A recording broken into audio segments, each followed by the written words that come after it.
In this video, I will show you how to add a moving announcement bar in your Shopify. First, click on the three dots on the top left corner and go to Edit Code.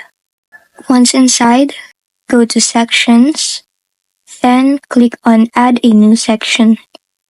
Here you can name it as Moving Bar. Then make sure that it's in liquid form and click on Done. For here, you'll need a code.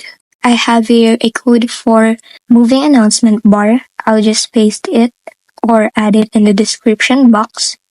So just paste it here in your new section.